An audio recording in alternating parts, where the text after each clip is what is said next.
Hey guys, welcome back to the Friday Vlog, where we discuss activity that goes on here with the BuzWeaver channel.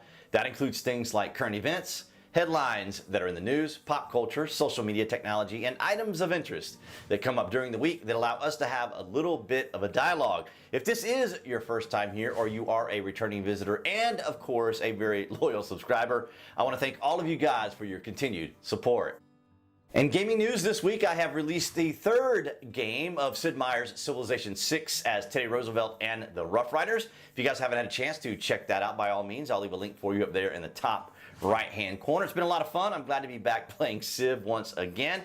And this week, I was able to download the Call of Duty Black Ops Cold War open beta that will be starting this weekend. Now, I think this weekend is for the pre-order people on PC and or Xbox as well. It has been open and available for those on PS4, but I think it'll be next week when it's a full open beta without purchase. But nonetheless, guys, when I'm able to access the game, I'll get some video for you and kind of give you an idea and or review of what I think about it. I'm not really leaning towards this particular title of the game. I did enjoy Modern Warfare.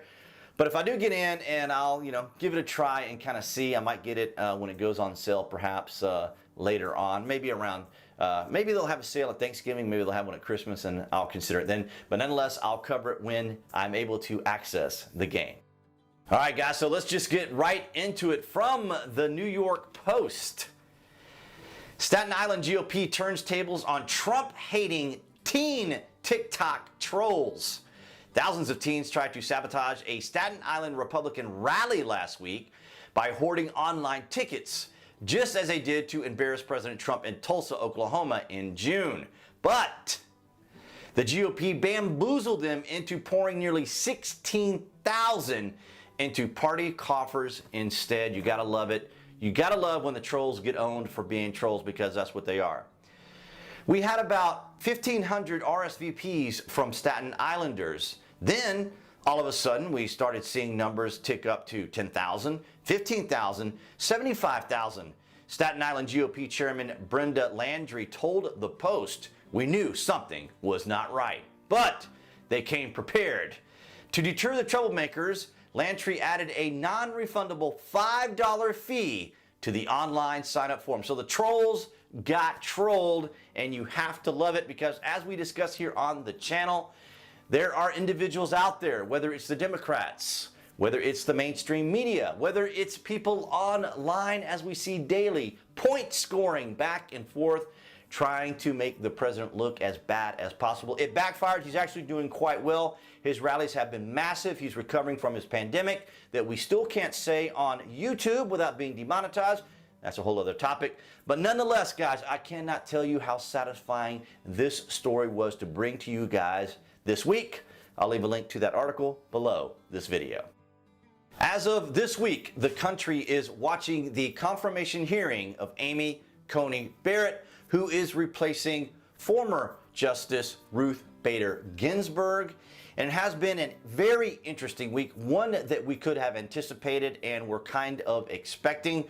We know, for example, that Democrats really have no way of stopping the confirmation hearings from proceeding or even stopping her confirmation. Now, we know we heard from Ruth Bader Ginsburg before saying that the president is the president for 4 years. And this is very true. An election year or an election cycle or nearing an election, the president is still the president. Yes, we know that apparently we had understood or had heard that her dying wish, as it were, is that we would wait until the new president is installed, which I think is interesting language, considering that her being a justice, she's very familiar with our Constitution. And as she said, she knows the president serves for 4 years. And it is just kind of an interesting kind of perspective of how even statements as innocuous as that, not innocuous in the sense that she wasn't an important person or things that she said weren't very iconic. It's just that it's being leveraged for political reasons, unfortunately. But this is the heightened state that we are in currently. But nonetheless, in the United States, the president is the president for 4 years. And he does not necessarily have to wait if he were to wait, it would be really a consideration for her.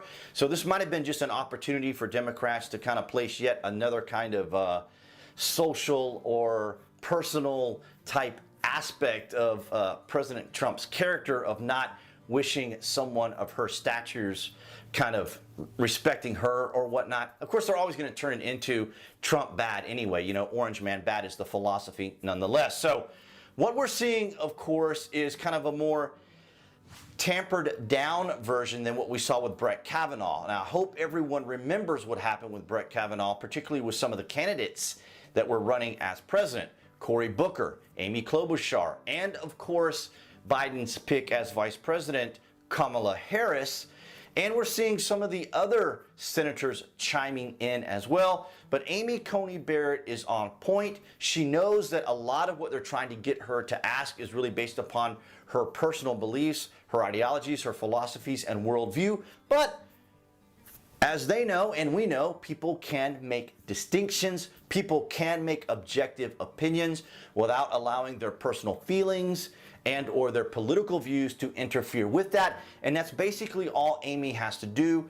In her position, she's very aware of this. It is always interesting to see these senators go up against very seasoned attorneys, especially very well-seasoned judges like Amy, because she knows what they're trying to do. She knows how to answer appropriately without seeming rude, without dismissing their comments, without having to be as snarky and as cynical and sarcastic as they are being, because this is their stage. You guys know it does not take 4 minutes to ask a question. Like we talk about with the media, these are statements they make in forms of question using their 6 minutes of time or more to just really get their shots in. And we can see this, of course, and we knew this was going to happen because all of these senators have to do is say, Miss Barrett, will you observe our Constitution and our laws and judge according to our laws? Yes or no?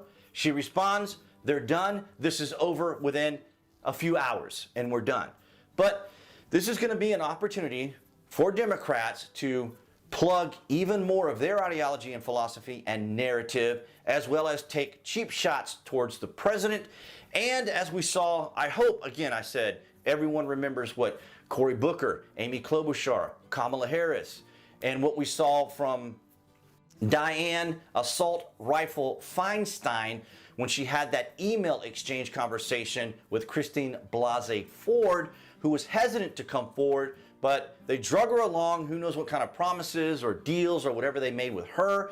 Then, of course, we had Michael Avenatti. You guys might be familiar with him, the attorney for Stormy Daniels, when, of course, the Trump detractors were all gleeful of him when he was trying to smear the president because of a relationship with Stormy Daniels. And, of course, we now know that Michael Avenatti had some sort of client or witness that supposedly said that they had seen Kavanaugh on some yacht or boat or partying and these other ridiculous accusations against Kavanaugh that never went through.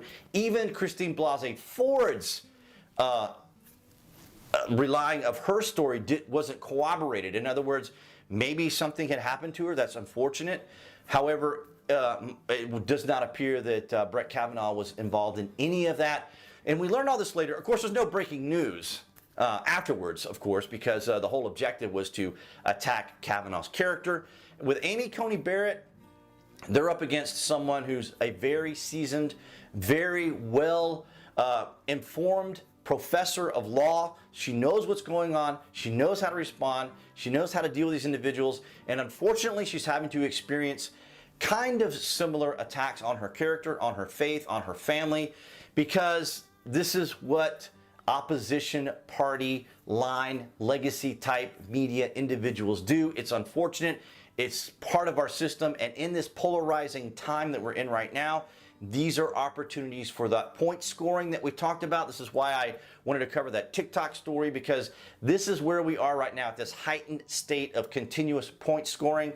I think Amy Coney Barrett is, of course, going to make it through. She's going to have to endure the rest of this for another week, maybe a few more days into next week. But nonetheless, she will be confirmed, and there really isn't a whole lot the Democrats can do about it. I'll leave you some additional information about this below the video.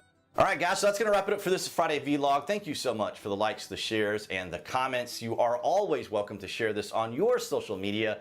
If you are following this on DTube, BitChute, and or even on Parlay, I would ask you guys to give me a follow there as well. I want to thank all of you guys. Always, your support of the channel is greatly appreciated. And there, appearing on the screen, that would be the channel icon for YouTube that you guys can click on and then indicate on notifications if you do want to know when there is content posted and or uploaded.